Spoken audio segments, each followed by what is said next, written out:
Hello everybody and welcome to another episode of Makina Stuff. And yes, syempre, hindi naman dumada ng isang taon na wala tayong nailalabas ng mga episodes na syempre ang subject natin helmet. In fact, maya usually meron mga bagong helmet na lumalabas. This time, we're going to be talking about Axor Helmets. It's going to be my first time to talk about Axor Helmets.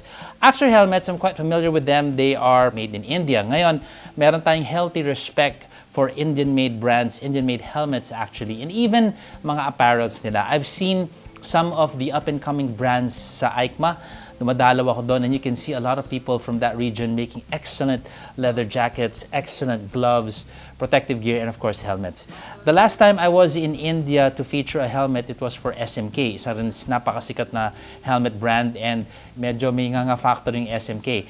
And we're talking about Vega, a brand that's been around since 1982. Vega is the mother company of Axor. Axor came out in 2015 para ito ay maging premium line nila. They had some collaborations with some Italians. So this was designed in Italy. Now you might say, para lang masabi Italy. Actually, hindi. A lot of companies collaborate with designers from other countries to get a taste of their design sense of that place. For example, makikita mo yung design architecture ng, let's say, China, yung mga buildings nilang traditional versus what we have in Europe. If we're gonna compare the period, iba di ba? So, India, Vega, Axor, they wanted to get a taste of that, so they were collaborating with some Italians for that. Okay, so we have two helmets right now. I'm going to be talking about a full face helmet and a dual sport helmet. We are going to talk about the full face first. Ito po yung ating model Axor Apex Venomous. Let's take a look. Ooh, bongga agad, graphics. Siyempre First and foremost, I'm glad that they are showing this side of them. As you guys know, personally speaking, me, Zach, mas type ko talaga solid colors. I'm not really fond of graphics, but that's not to say that I cannot appreciate yung mga gantong style nila. I'm going to be looking more than the design. It's going to be more of the quality. So it's the venomous design. So Viper-ish, ahas. Parang di ba? Naalala niyo yung scene nung araw, si anak ni Zuma.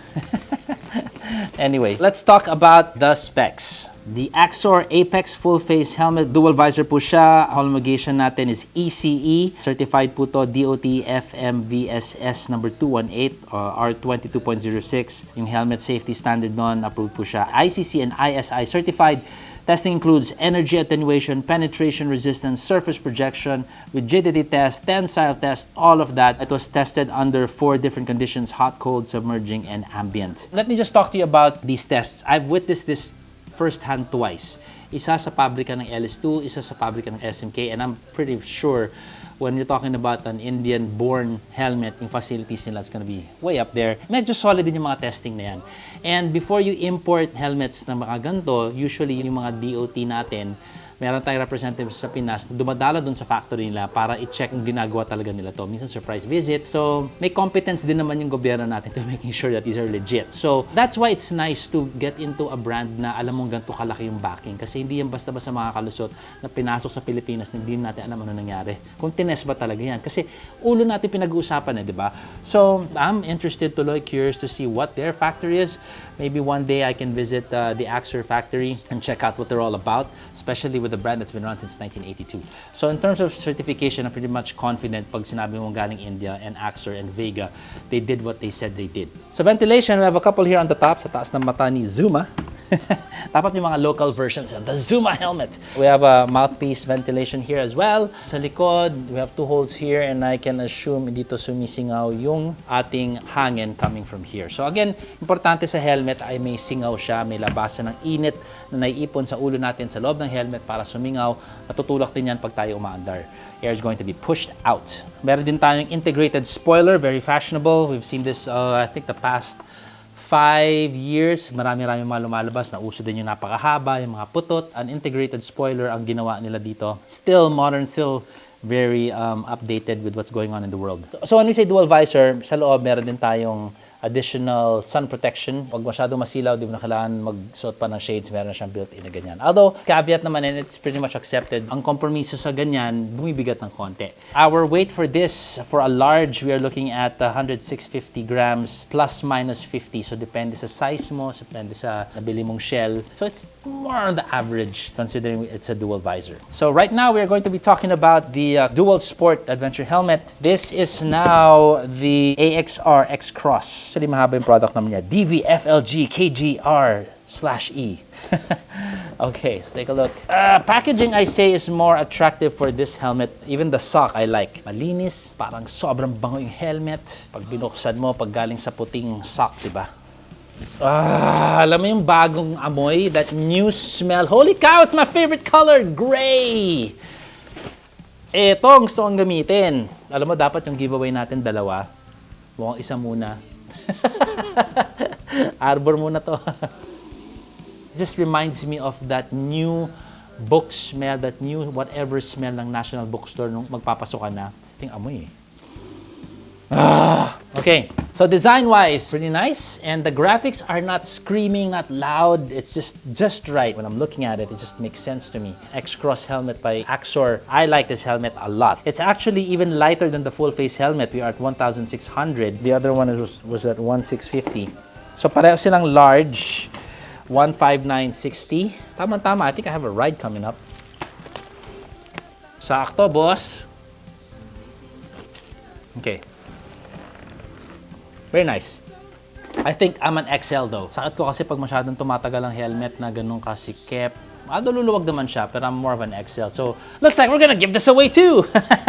Ang specs natin dito, in terms of testing, it's pretty much the same with all helmets nang galing sa Axor. Same standard. In terms of fit and finish, something I can say bad about it, again, technology-wise, pagpintura, pagsalpak ng graphics, to make it look aesthetically good, it's pretty much up there for everybody. You'd have to be a really bad helmet company para hindi mo yan magets. Dual visor din siya. There you go. You know, interestingly enough, I feel like it's just bigger, and you'd imagine this is heavier, but it's actually lighter than yung full-face helmet nila. In terms of chromatic aberrations, Nax, I've been getting into photography and video shooting a lot lately, and there are these imperfections sa lenses called the chromatic aberrations. Meron din mga ganyan dito. Pamahal ng pamahal yung helmet mo, pagandahan ng lente rin. Para hindi distorted yung nakikita mo. Lesser chromatic aberrations. This is pretty much our Axor X-Cross Flagstaff.